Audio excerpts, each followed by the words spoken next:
CBS presents What They Believe. Hindus, Zoroastrians, Baha'is. Oh my God.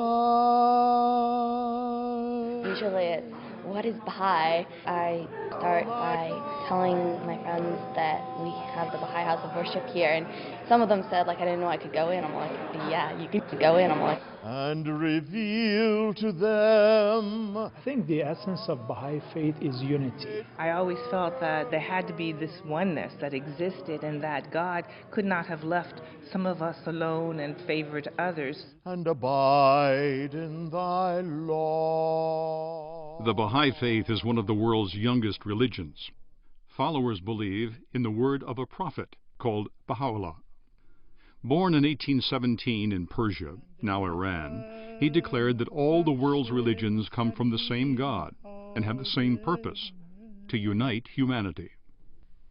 He said the earth is but one country and mankind its citizens.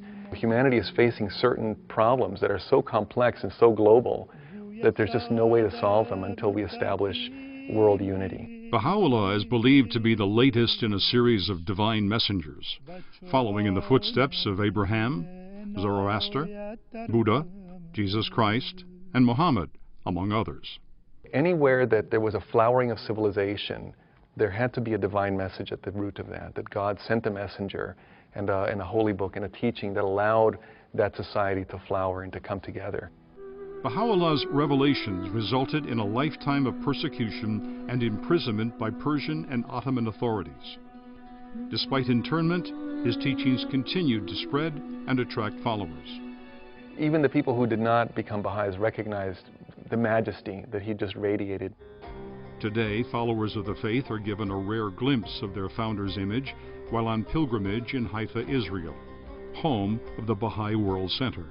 We wouldn't want that image to become an object of reverence or adoration or put on altars or anything like that. We're worshiping God, and we weren't really worshiping Baha'u'llah. The story of the first Baha'is in North America begins here at the Baha'i House of Worship in Wilmette, Illinois. By the early 1900s, you have a community of a few hundred Baha'is here in Chicago and other pockets around the country. And there became within the community a strong desire to do two things. One, to do social welfare projects, and two, to have some kind of symbol and place to point to as a physical manifestation of their beliefs. Before his death, the founder of the faith named his son his successor. His name was Abdul Baha. Abdul Baha shared in his father's exile and imprisonment his whole life. He left the prison when he was 60-some years old, and so as an old man, he suddenly is free and he's able to travel to the West. The fact that he was able to undertake this trip and personally come and touch the lives of these early Baha'is, really to cement the Baha'i identity and help these nascent Baha'i communities. After encouraging followers to build the first Bahai Temple in North America, he came to Wilmette, Illinois in 1912 and laid the first cornerstone. Laying the cornerstone for this Baha'i House of Worship really laid the foundation for the whole community, because this was a project that they had to rally around, that challenged their resources. They had to figure things out. They had to get organized. A small group of women spearheaded the project. They picked the land, they set up the fundraising structure. They really kept this whole project going. It was really an incredible opportunity for women who didn't even have the right to vote. When the call went out to architects, what I think made the winning submission so completely exciting to the community was that the architect Louis Bourgeois decided to explore a new style of architecture that he felt would best explain the beliefs of the community. The only instructions he was given about what a Bahai Temple would be that it had to have 9 sides and a dome. The 9 sides were symbolic of the idea of unity. There would be no altar, and that the interior have no effigies, and that it be surrounded by gardens.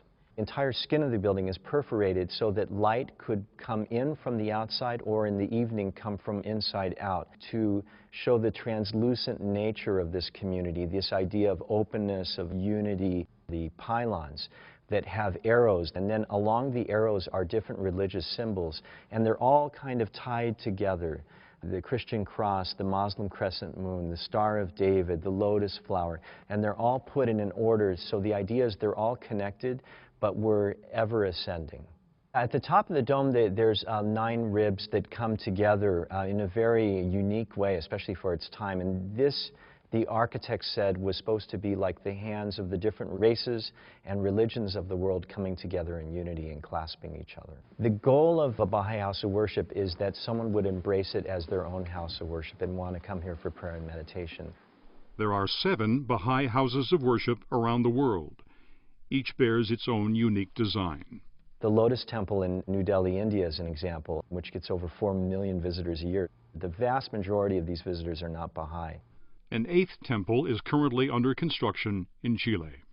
All Baha'i temples try to push the envelope. I mean, if you look at the design for the temple under construction in Chile now, that's at the cutting edge of construction and design technology today. So this idea of forward thinking, not looking backwards, but looking forwards, is part of the community's beliefs. Today, there are 5 million Baha'is in the world, and their numbers continue to grow. Worship primarily takes place in the home, and there are no clergy or set rituals. It's essentially a lay community. There's no standing of, who has the right to interpret the scripture or speak about the scripture or lead the community. We're essentially all on the same plane, but we elect our assemblies at the local level, at the national level, and then there's an international body called the Universal House of Justice. And that's basically how we're governed. Most Baha'is around the world are free to practice their religion as they wish. However, those living in Iran are under constant threat of religious persecution, and many have been tortured or killed. That's a situation that has garnered the most public attention and the most media exposure, especially ever since the 1979 Islamic Revolution in Iran. They made it very clear publicly that there was no place in the Islamic society for the Baha'is. The legal status of the Baha'is in Iran is that they're unprotected infidels under the law. So that means that they have no civil and political rights. They're not really regarded as humans before the law. Baha'is living outside of Iran remain vigilant with the hope that one day religious freedom can be restored. Here in Wilmette, members of the Baha'i community are gathering for a breaking of the fast in the 19 days leading up to the Baha'i New Year, or Nowruz. The faithful fast from sunrise to sundown. For most, it is a time for inner reflection. That's one of the amazing things, I think, about the laws of the faith, is that they may look like the same on the outside, but what they mean to each person can really be different. It's very important for us to grow personally, but as well as serving the others. A lot of times we think spirituality is a state of ecstasy or something, but that's really not. When we can manifest more attribute of God, then we are more spiritual. Every human being and every soul longs to be connected to his or her Lord, and I feel that I have found the path for that, and we all have the path for that. The Baha'i faith really helps individuals to begin to understand why we are here. And that's what was so important to me in finding the faith, that I began to understand that there was a purpose for me here, to serve humanity, and in turn I am serving God. And that is something that I am reminded of every day.